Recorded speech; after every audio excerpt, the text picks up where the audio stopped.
I am 67 years old, and I have $4.2 million in my bank account, and I am about to tell you something that might upset you. Everything you think you know about being successful is completely wrong. And the worst part? The people who should be telling you this, your parents, your teachers, society, they are either lying to you or they don't know themselves. I spent the first 50 years of my life believing the same lies you probably believe right now. I thought I had it all figured out. I had the career, the house, the respect of my peers. But I realized too late that I had spent my entire life climbing a ladder, only to find it was leaning against the wrong wall. And that is the most dangerous part of the trap. It doesn't snap shut on you all at once. It happens so slowly, so quietly, that you don't even realize you are bankrupt until the moment the door clicks shut. When I was 32, I was a director of operations. I was working 70 hours a week. I remember a specific Tuesday. My wife called me at 6 p.m. She said, "Jim, are you coming home? Your daughter is waiting to show you her science project." I looked at the stack of merger documents on my desk. I looked at the clock, and I told myself the first lie. I am doing this for them. I told her, I can't. I am busy. I stayed until midnight. I crushed that merger. The company stock went up 4%. My bonus that year was $80,000. I bought my daughter a pony with that bonus. I thought that made us even. At the time, I believed that obsession wasn't a disease. I believed it was a requirement. If you aren't ruthless, you are invisible. That was my religion. But the trap gets deeper. It wasn't just the nights I missed. It was the days I ruined. By 38, I was making enough money to take us on a dream vacation. We went to Hawaii, 5-star resort, ocean view suite. The kind of trip everyone posts to prove they are happy. But I wasn't in Hawaii. I was in a crisis management mindset. I spent 6 hours a day on my BlackBerry by the pool. I remember my daughter jumping into the water yelling, "Daddy, look, watch me." I watched my screen. That night at dinner, my wife asked me to put the phone away. I snapped at her. I told her, "This phone pays for this dinner. This phone pays for this trip. You should be grateful." The table went silent. That silence, that was the sound of my family learning that they came second. That was the moment my daughter learned that Daddy's work was more important than her joy. I paid $15,000 for that vacation. But looking back, it cost me my family's trust. And that is a debt that compound interest doesn't fix. By 45, I was the VP. The sacrifices got bigger, but so did the rewards. And the rewards are intoxicating. You walk into a room and people stop talking. You wear a suit that costs more than your father's first car. You feel immortal. I remember my 20th wedding anniversary. We had a reservation at the most exclusive restaurant in the city. A 3-month wait list. At 5:30 p.m., the CEO called me. Crisis with the supply chain in Southeast Asia. He didn't ask me to stay. He just said, "Jim, we have a problem." I had a choice. Go to dinner with the woman who built a life with me, or fix a shipping route for a company that would replace me in a week if I died. I canceled dinner. I ordered takeout to the office. I told myself, she'll understand. She likes the lifestyle I provide. That's the trade.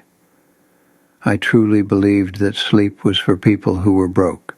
I believed that intimacy was a distraction. I looked at people who went home at 5 p.m. with contempt. I thought they lacked ambition. I thought they were losing. I was winning. I was climbing. I was accumulating. Then came the warning shot. The one I ignored. I was 54, I was walking into the lobby of our headquarters, and the floor tilted. My chest tightened like a vice. I collapsed right there in front of the security guard. They rushed me to the ER. I spent 6 hours hooked up to machines. My wife was there, holding my hand, crying. The doctor came in and told me, "Jim, it wasn't a heart attack. It was a severe panic attack brought on by exhaustion and high blood pressure. You are pushing past your limits. You need to stop, or next time you won't wake up." I lay there in that hospital bed, and for a moment I saw the truth. I saw how fragile it all was. But then my phone buzzed. It was a client, and the addiction kicked back in. I told myself, I'm not weak. I just need to manage my stress better. I'll sleep when I'm dead. I checked out of the hospital against medical advice. I was back at my desk the next morning at 7 a.m. I wore that collapse like a badge of honor. I told my junior executives, "See, nothing stops me." I didn't realize that I was digging my own grave. I traded a literal warning from the universe for a quarterly bonus. I pushed for another decade, grinding, optimizing, earning. Then came the day, the finish line, 2 years ago, my 65th birthday, the day I retired. This was the later I'd been sacrificing for. This was the someday I had sold 40 years of my life to buy. My colleagues threw a massive party. We were on the rooftop of the headquarters I helped build. The champagne was vintage. The speeches were glowing. They gave me a Patek Philippe watch, engraved on the back, for a lifetime of excellence. I stood there, holding that heavy gold watch, surrounded by applause. I looked at the city skyline. I waited for the feeling. I waited for the rush of freedom. I waited for the sense of accomplishment. I waited for the delayed gratification to finally cash out. And do you know what I felt? Cold. I got into my car, the car I had waited 40 years to buy, and I drove to my beach house. I walked onto the deck. I poured a glass of 18-year-old scotch. I sat down to watch the sunset. And the silence hit me like a physical blow. My phone didn't ring. The email stopped. The crisis was someone else's problem. I looked at the empty chair next to me. My wife wasn't there. We're still married, technically, but we're roommates. We live in the same house, but we operate in different time zones. I spent 30 years telling her, "Not now, I'm busy." Eventually, she stopped asking. She built a life that didn't include me. I looked at the phone, thinking about calling my daughter. She's 35 now. She lives in London. We speak on holidays. It's formal. It's a relationship you have with a distant uncle. I remembered the pony. I realized she didn't want the pony. She wanted her father to look at the science project. She wanted her dad in the pool in Hawaii, not the CEO. I have the money to travel the world, but I have the energy of a man who just ran a marathon with no training. I looked at the ocean, and the math finally collapsed. I had traded my prime energy, my health, my relationships, for a pile of money I'm too old to enjoy, and a house is too empty to fill. That night, on the deck, I realized the terrifying truth about the grind. The ladder wasn't just leaning against the wrong wall. The ladder was burning. I had won the game, but the prize was a coffin with a nice lining. I met a guy last week. He's a carpenter. He fixed my deck. He drives a truck with 200,000 miles on it. He makes maybe $60,000 a year. At 3 p.m. on Friday, he looked at his watch and started packing up. I asked him if he wanted to work overtime. I offered him double pay. He looked at me and smiled. He said, "No thanks. Me and my boys are going fishing." I looked at his hands, rough, calloused. I looked at his face. He looked light. He doesn't have my portfolio. He doesn't have my status, but he has his Friday afternoon. He has his sons. He has his health. He is richer than I will ever be, because he understands the wisdom it took me 67 years to learn. And this is what I need you to hear right now, while you still have time to change the channel. Wealth is not a number.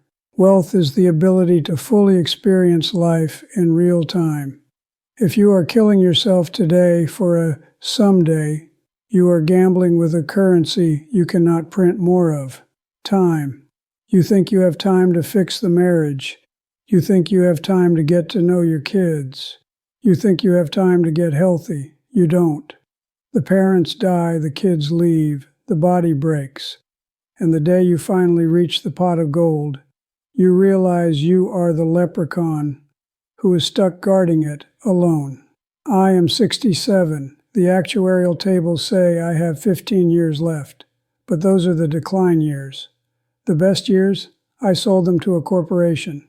Don't be me. Stop waiting for the promotion to be happy. Stop waiting for the retirement party to start living. Call your mother, leave work at 5, take the trip while your knees still work, because the only thing worse than being broke is being rich and realizing you bought the wrong life. I look at young people today and I see the same pattern I lived. You think you're invincible. You think the rules don't apply to you. You think, I'll hustle now and I'll really live later. But let me ask you a question, and I want you to answer it honestly. If you died tomorrow, would you be satisfied with the life you've lived so far? If the answer is no, what are you waiting for? You don't have unlimited time. Neither do the people you love. Your parents, your spouse, your friends. One day, the time will run out. Don't waste 50 years figuring this out like I did. Stop waiting for someday. Someday is today. If this resonated with you, share this video with someone who needs to wake up, and subscribe because I have more truths to share, and frankly, I don't have much time left. The clock is ticking. What are you going to do with your time?